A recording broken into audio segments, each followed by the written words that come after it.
It's late. What are people doing in church?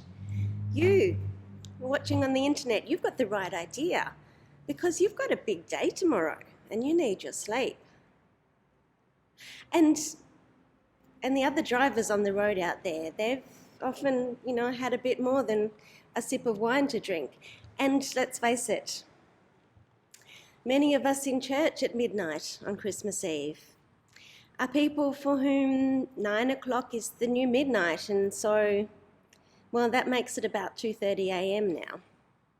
So what are these people doing in church?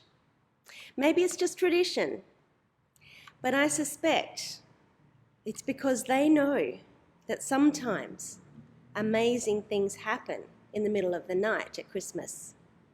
Sometimes God shows up. It happened at least once, and these people want to be in the right place when God shows up. From our gospel reading in Luke, we can see that God showed up that time at a messed up time in history, among ordinary people going about their ordinary lives in unexpected fulfillment of ancient prophecy. So firstly, God showed up at a really messed up time in history. In those days, a decree went out from the Emperor Augustus that all the world should be registered. This was the first registration and was taken while Quirinius was governor of Syria. You might have heard these words so many times that they are no longer jarring. But in this passage, we see time being marked using the names of foreign dictators and the actions of those dictators. That speaks to a loss of autonomy and identity for God's people. It indicates that things have gone seriously wrong. We've known all about things going seriously wrong this year, haven't we? It started with the bushfires, then COVID. And while our experience of the pandemic here in Brisbane has been very mild compared with other places in the world, it's still been hard for a lot of people. There has been isolation and anxiety and unemployment. Businesses have closed. Many of us have family members in those places where COVID has taken a huge toll. And just when travel had started to open up in time for Christmas, we have another outbreak in Sydney. It's been a hard year. And behind the headlines, there's also been a breakdown in civil discourse. Deep divisions have developed, not just over the facts about COVID, about vaccines and about climate change and lots of other issues, but also deep divisions over the nature of truth and over who can be trusted and how on earth we can know that what we know is true. These divisions are going to show up at mealtimes tomorrow, at over the table, at lunch and dinner. They're going to show up in open disputes in some places, and in other places in the fact that there are certain subjects that you just don't touch. Things are messed up. But in Jesus, God showed up in a world where things were messed up. And that gives us hope. Even in our messed up world, we wait for God to show up. So God showed up in a messed up time in history and among ordinary people going about their ordinary lives. The shepherds were just doing their thing that night, listening for the sounds of predators, keeping the sheep safe, chatting among themselves over the fire. But just then, angels appeared and told them that God had showed up. This was the last thing that they expected, and they were the last people anyone would expect to get the announcement first. But there they were, having a conversation with angels. I don't know what your lives are like, but I'm guessing they feel a bit ordinary sometimes, like my life. But God shows up in the ordinary, and that gives us hope. Even in our ordinariness, we wait for God to show up.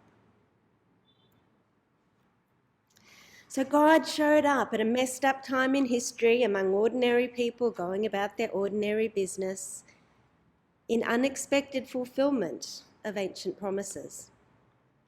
The angel told the shepherds that the Messiah, promised many times over many centuries, had finally shown up. And what would be the sign that this momentous event had taken place? A baby, wrapped in wrapping bands and lying in a food trough. Again, you might have heard this so many times that it's no longer jarring. This is how you'll find, this is how you know you have found the great King who God promised to lead you in battle against your enemies and establish God's rule over all rulers and authorities. There'll be this baby dressed in rags and looking like it belongs to homeless parents. Not what anybody was expecting, yet there he was. All God's promises fulfilled in an insignificant little screaming, weeing, pooing bundle. Don't believe those carols that tell you no crying he made. He cried. He burped, he weed, he pooed like every healthy baby that has ever been born. So if you look at God's promises, and then you look at your life and our world, and you think it sometimes really seems unlikely that God can still make a difference, then remember that messed up places and unspectacular people are exactly where God is in the habit of showing up. So here we are tonight, believing against all odds that God can and will show up. How will it happen?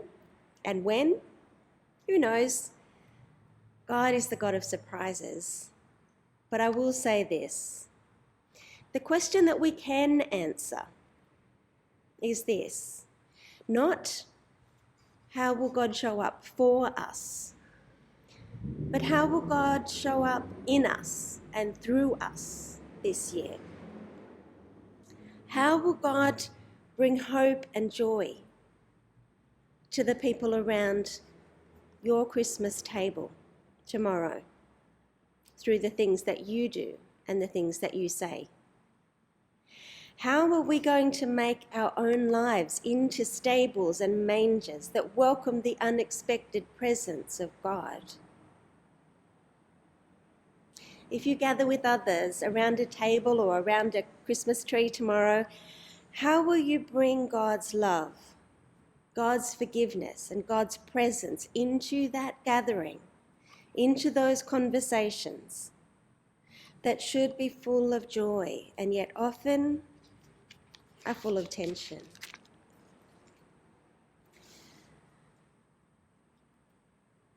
As the people in church tonight return to their homes, and as we all sleep and wake up on Christmas morning, I invite you all, us all, to do as Mary did. Mary pondered all this in her heart. So let's do that too. Let's do some pondering. Pondering on how God might show up for us, in us and through us, at this messed up time in history, as we go about our ordinary business and unexpectedly demonstrate startling new faithfulness to God's old promises. May the God of surprises show up for you tonight, and not just tonight, but every night. Amen.